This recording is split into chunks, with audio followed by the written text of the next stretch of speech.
안녕하세요. 안녕하십니까. 오늘은 문화에 대한 이야기, 문화 속에 설계하는 거에 대한 이야기를 할 건데, 오늘은 그중에서 문화를 향해 설계하기 위한 6가지 실천 원리를 다룰 거예요. 이 음, 실천 원리를 다룰 건데, 이걸 다루기 전에 앞서서 상황화에 대한 얘기를 잠깐만 먼저 좀 하자면, 이게 다 상황화에서 비롯되는 얘기들이거든요. 그러니까 상황화에 대한 얘기를 좀 먼저 하자면, 우리가 지난번에 적극적인 상황화까지 했고, 신뢰할 만한 상황화. 제가 이 표현을 너무 좋아하거든요.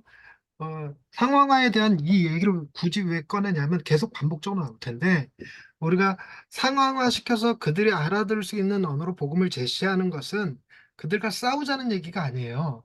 그들을 논증을 통해서, 변증을 통해서 그들의 의견을 이겨내는 것, 이런 게 목적이 아니라 우리의 목적은 그들을 위로하는 데 있습니다. 가장 깊은 위로를 줄 수 있는 건데, 그러기 위해서는 우리가 상황을 할 때 신뢰할 수 있을 만한 상황화가 필요한 거예요. 어떤 상황화를 할 거냐, 어떤 게 하나님이 우리에게 믿고 맡길 만한 상황하냐, 그것은 오직 은혜에 의한, 오직 믿음을 통한 구원의 복음을 직접적으로 적용한다. 이게 뭔 말이냐면, 우리가 오직 은혜로 구원받은 자라는 겸손함과, 그리고 믿음을 통해서 구원을 얻는다라는 담대함을 그대로 우리가 가지고 그들에게도 적용할 수 있어야 돼요. 저들도 은혜로 구원받고 믿음으로 구원받는다는 사실, 하나님이 저들 가운데 은혜로 함께하고 계신다는 사실을 적용하는 것이 신뢰할 만한 상황이라는 겁니다.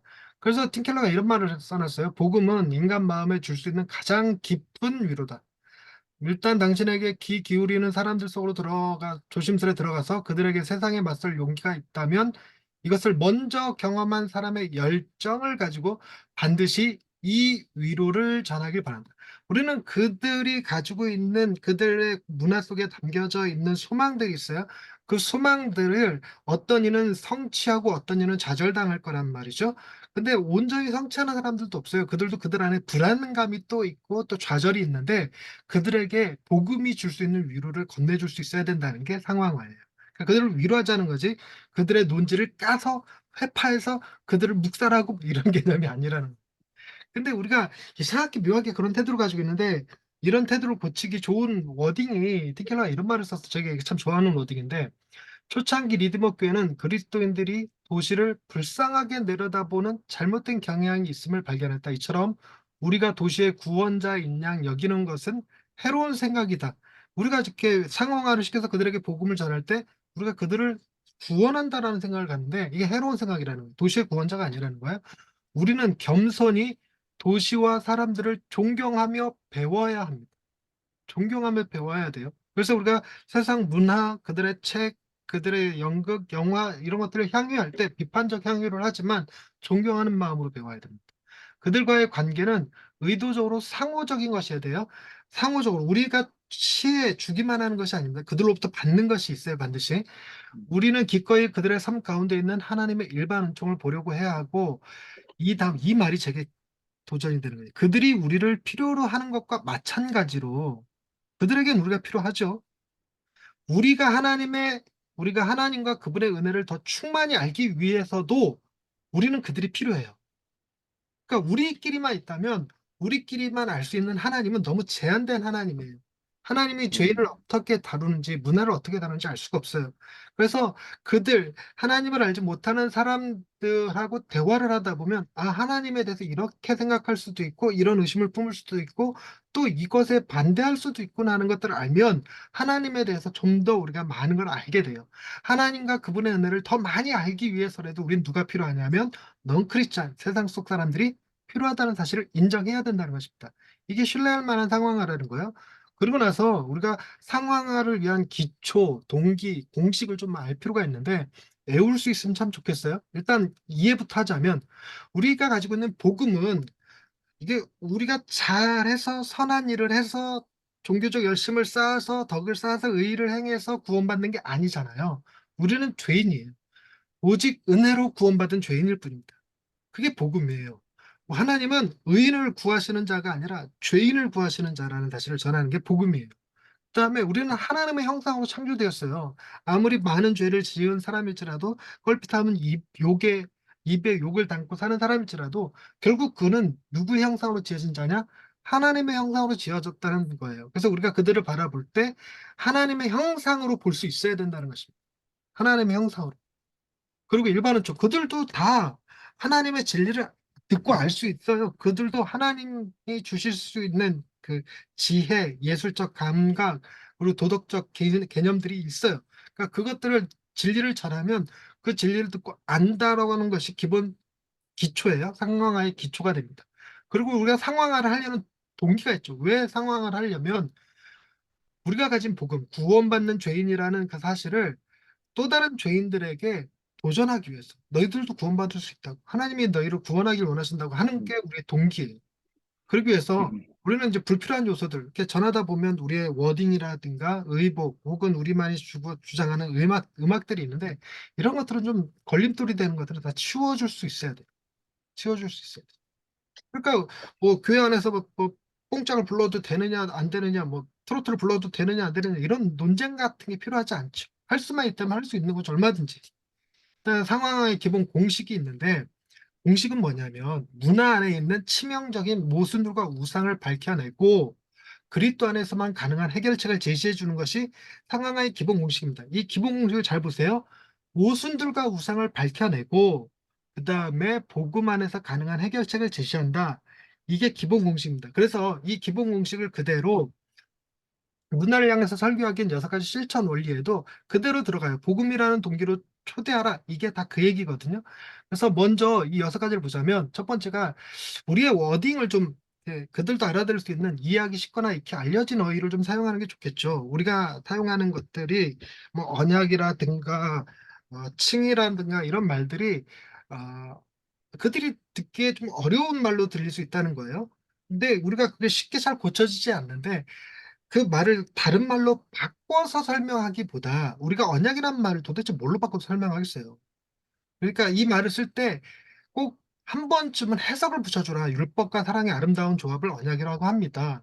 칭의는 우리가 여전히 죄인이지만 하나님께서 우리를 의롭다고 하는 것을 칭의라고 합니다. 이렇게 설명해주는 친절함이 필요하다는 거예요.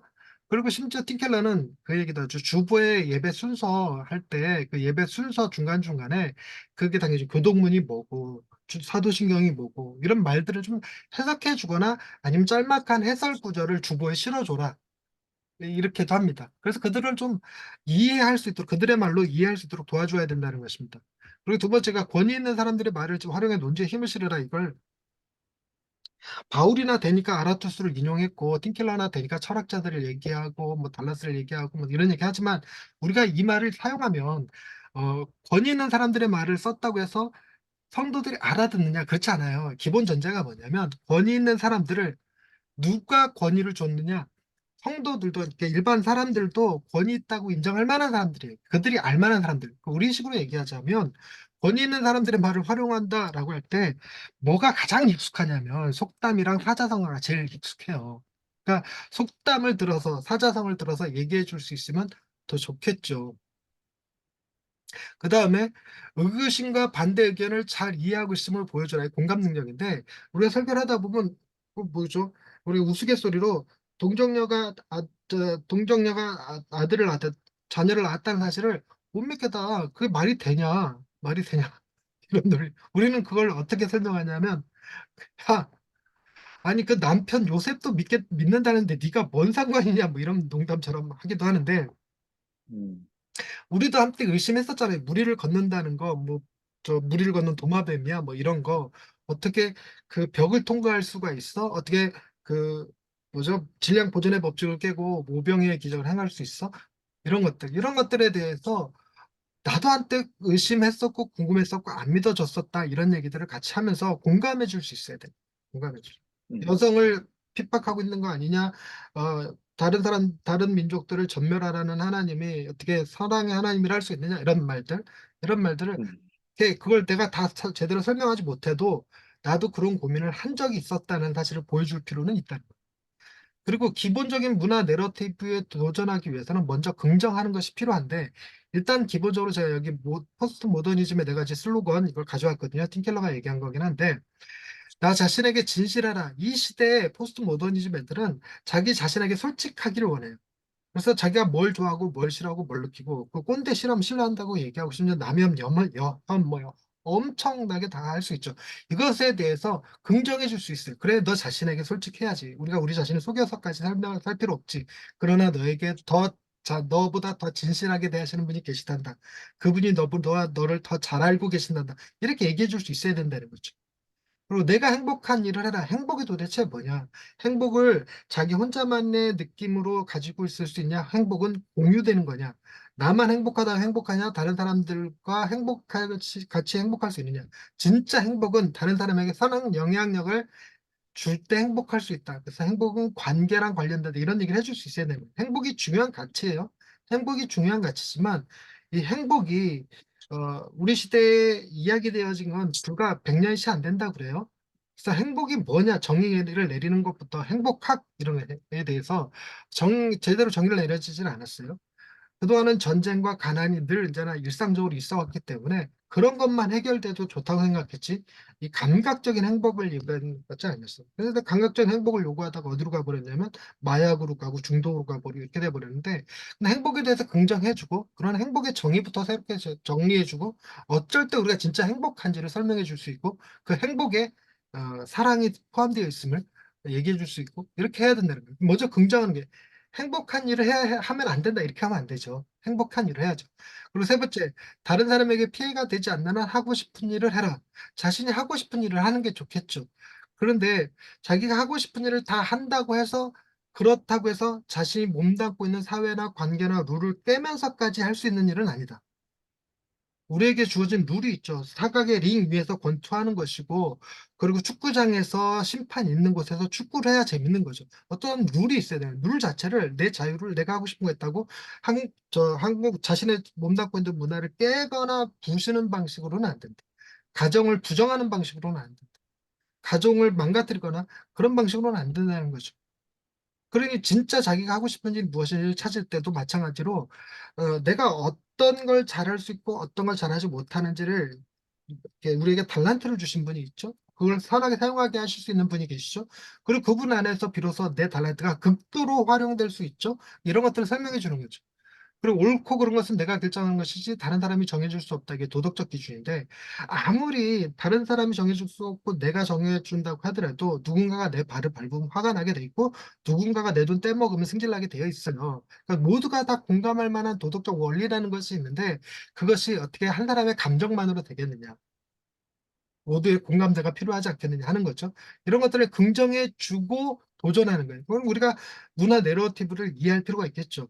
우리나라 같은 경우는 더더군다나 제사 문화가 있기 때문에 제사 문화와 관련된 조상실에 대한 이해, 이 문화 내러티브, 유교 문화 내러티브도 있어야 되고, 그리고 남북한으로 너무 오랫동안 대치돼 있었잖아요. 그러니까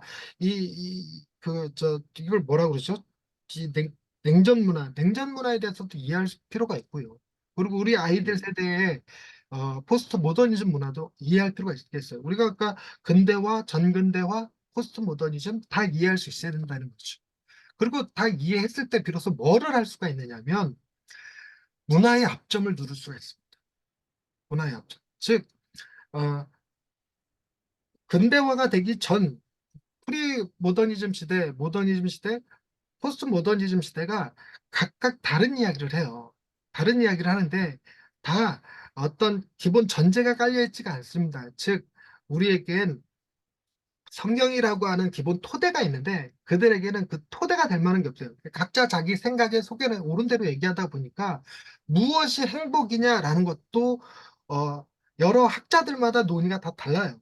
학자들마다 다를 뿐만이 아니라 시대마다도 달라요. 그러니까 50년 전에는 어떻고 100년 전에는 어땠고 우리나라는 그게 함축적으로 다 모여졌잖아요. 여전히 6.25 전쟁의 상흔을 가지고 있고 세계 12대 강국에 들어갈 만큼 또 발전한 나라이기도 하고 그러니 이 시대 안에 유교적 관점에서 행복은 뭐라고 그러고 이 냉전 문화에서의 행복은 뭐라고 얘기하고 각기 다르단 말이에요. 자유에 대한 개념도 다를 것이고. 그러니까 그런 것들을 이렇게 비교 분석하다 보면 서로가 서로에게 이렇게 뭐죠? 딜레마처럼 엇갈리는 것들이 있어요. 엇갈리는 것들. 어디서는 여성의 인권을 중요시하고 있어서 특히나 우리나라 제가 사회복지를 배울 때 뭐 아동복지학에서는 뭐라고 얘기하냐면 아이들을 최대한 어린이집에 보내지 마라. 엄마가 보살펴야 된다.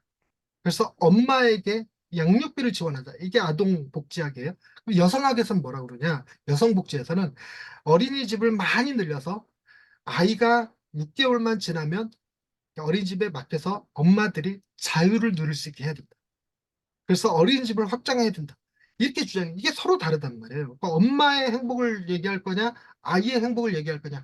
엄마의 행복은 정말로 어쩔 때 행복하냐, 아이가 행복할 때 행복한 거냐. 이게 압점이 다르잖아요, 압점. 그런 그 차이들이 있잖아요, 차이들. 그런 압점들을 걸리는 무엇이 진짜 행복이냐, 무엇이 진짜 자유냐, 이런 것들. 그런데 행복 같은 경우도 기독교가 훨씬 더 강력하게 주장해요. 여러분, 우리 기독교의 복음을 제시할 때, 여러분, 중요한 건 우리의 욕구를, 기독교는 누르는 방식이 아닙니다. 누르는 방식이 아니라 우리의 욕구를 채우는 방식이에요. 우리의 욕구를 채우는 방식. 무슨 얘기냐면, 우리의 기본 욕구가 5대 욕구가 있잖아요. 생활소존자, 생존의 욕구, 안전의 욕구, 소속과 사랑의 자유의 욕구, 뭐 이런 것들이 있단 말이에요. 자아실현의 욕구. 이런 것들을 억누르는 방식이 아니라 다 채워요. 하나님이 너 하늘에, 낮에는 구름기둥과 밤에는 불기둥으로 강하고 능하신 손으로 너를 지키시고 보호하시고 너를 자녀라 부르시고 너가 할 수 있는 모든 것을 다 주시는 하나님. 그래서 다 채워주신단 말이에요. 우리가 인정받고자 하는 욕구가 있으면 하나님 그 인정받고자 하는 욕구를 누르라 이렇게 얘기하지 않고 우리를 세상 그 어떤 사람들보다도 더 많이 인정해 주시고 더 많이 사랑해 주시고 그럼으로써 우리의 욕구가 채워지는 방식이에요. 그래서 기독교 안에서 진짜 만족을 경험할 수 있다. 그래야 행복을 경험할 수 있다 하는 거죠. 그걸 강력하게 주장하는 거예요. 그리고 복음이라는 동기로 초대하는 겁니다. 그 죄책감, 행복하려는데 내 안에 계속 흑역사가 있고 고민이 있고 이게 수치심이 있단 말이에요. 이런 것들을 주님이 해결해 주셔야지만 비로소 행복할 수 있다. 그러니까 복음 안에서만 네가 원하는 것을 얻을 수 있다. 라고 얘기해 주는 겁니다. 이게 6가지 실천 원리인데 이 비슷한 말들을 틴켈러가 다른 데서도 몇 번 했어요. 센터 천체에 보면 도시 설교자들을 위한 조언에서 첫 번째로 예수 그리스도와 그분의 사역의 근거에서 정신적 권면을 담은 설교를 하도록 하라 이렇게 조언합니다. 이 정신적 권면을 담은 설교라는 얘기는 뭐냐면 반대로 우린 뭐 하고 있냐면 행위를 요청하는 설교를 해요. 특정한 행동을 하게 하는 설교. 근데 그런 설교보다는 특정한 행동보다 정신적 권면, 내가 두려워하고 있는 거, 불안해하고 있는 거, 혹은 추구하려고 하는 거, 허영심 이런 것들에 대해서 위로하고 채워줄 수 있는 설교를 하도록 해라. 그게 도시 설교자들이 꼭 필요하다. 그리고 모든 회중이 도시 안에 있다 할지라도 동일한 전제를 가진 건 아니에요. 우리나라도 음, 마찬가지로 두 파로 딱 갈라져 갖고 이게 빨간색이냐 파란색이냐 갖고 엄청 싸우잖아요. 동일한 전제를 음, 갖추고 있지 않습니다. 그리고 세금도 뭐 저 부자 증세냐 감세냐 가지고도 싸우고 하는 거니까 음, 교회도 세금을 내야 되냐 말아야 되느냐 이거 갖고도 싸우는 거고 그러니까 이런 뭐 모든 회중이 다 동일한 전제를 가지고 있는 건 아니에요. 그러니까 이런 것들에 대해서 충분히 자기도 알고 있음을 보여줘야 돼요. 뿐만 아니라 의심하는 사람들을 배려해서 설교 중에 불신자들의 의심이나 관심사를 다루라. 아빠 앞에서도 나왔죠. 자기도 의심하고 있는 걸 있다고. 그래서 설교가 세 꼭지로 진행된다면 그 중에 하나 정도는 불신자들이 궁금해할 만한 것들을 다루라. 불신자들이 음, 의심할 만한 것들을 다루라. 이런 얘기를 합니다. 그다음에 음, 다양한 집단들에게 직접적으로 말하라. 이 얘기는 무슨 얘기냐면 우리가 교회 안에 우리 성도들은 너무 뻔하거든요. 그, 음, 저, 가족 재정 상태라든가 학력 수준이라든가 그들의 결혼 상태라든가 자녀 유무라든가 건강 상태 이런 것들을 다 알고 있어요. 그래서 우리는 한정된 집단에게만 설교할 가능성이 굉장히 높아요. 음, 게다가 우리는 뭐 여기에 뭐 흑인이 있다거나 히스패닉 사람들이 있다거나 그런 게 아니다 보니까 한정돼 있죠. 동일한 민족이고. 그러다 보니까 다양한 집단을 못 다루는데 다양한 집단들에게 직접적으로 말하라는 뭐냐면 우리 안에 그런 사람이 없다 할지라도 그런 사람이 있는 것처럼 흑인이 있는 것처럼 히스패닉이 있는 것처럼 뭐 동성애자가 있는 것처럼 이혼 가정이 있는 것처럼 뭐 뭐죠? 그리고 미혼모 가정이 있는 것처럼 설교하라는 거예요. 그러면 그 설교를 들은 성도들이 그 설교에 해당하는 자기 친구들에게 위로해 줄 말이 생겨요. 음, 전해줄 말이 생기죠. 그렇게 해서 복음이 전파돼요. 그리고 음, 그들을 다루시는 하나님에 대해서 설명하면 나는 그 집단에 해당되지 않지만 하나님에 대해서 폭넓은 이해를 가질 수 있고 복음을 새로운 언어로 듣게 돼요. 또 맨날 똑같은 언어로 듣다가 다른 집단이 있음을 가정하고 설교할 수 있다면 우리는 다른 형태로 복음이 제시되는 것을 똑같은 복음이지만 다르게 표현되는 복음을 들음으로써 복음에 대한 더 폭넓은 이해를 가질 수 있게 되죠. 그리고 우리의 태도를 늘 주시해야 조심해야 돼요. 우리가 이게 설교자의 워딩을 자꾸 쓰니까 야단치고 고압하고 이렇게 누르고 내 말을 믿으라고 그러고 이렇게 뭔가를 주는 시혜자 같은 표현을 쓰는데 이런 거 갖지 말고 겸손하게 나도 듣는 자이고 회중의 언어를 써가면서 나도 죄인이고 이런 태도를 주의하라는 겁니다.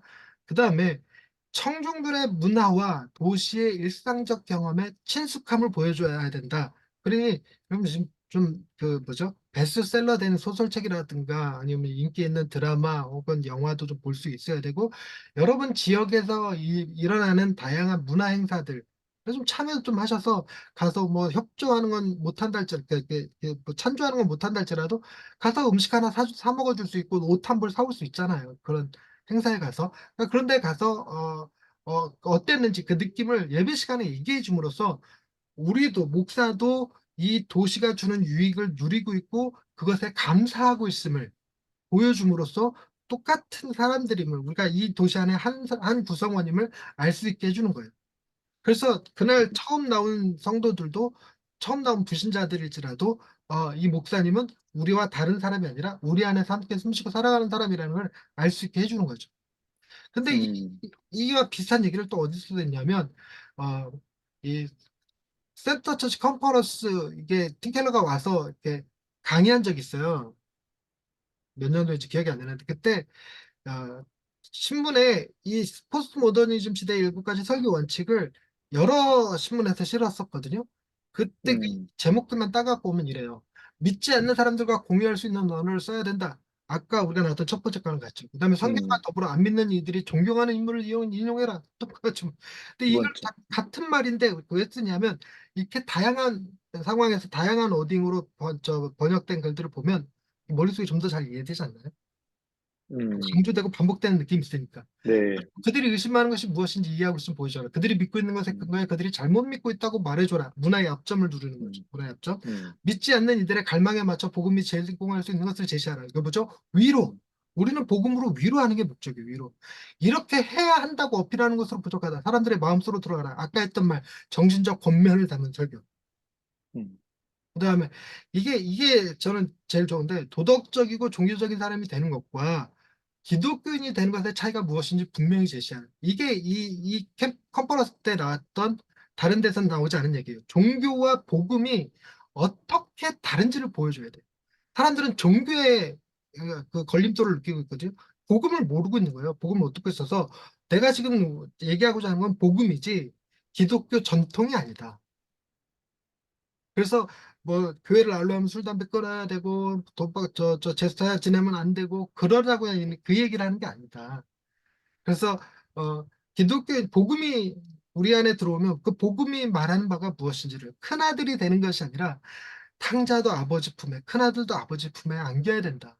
큰아들도 잃어버린 자다라는 사실을 얘기해 줄 수 있음으로써 복음과 종교는 다르다. 이걸 설명할 수 있어야 된다고 합니다. 여기까지가 끝인 것 같아요. 네. 그다음부터는 시대정신에 대한 얘기가 나오니까 시대정신 다음 주에 하는 거고요. 자, 오늘 여기까지 하겠습니다. 수고하셨습니다. 네, 감사합니다.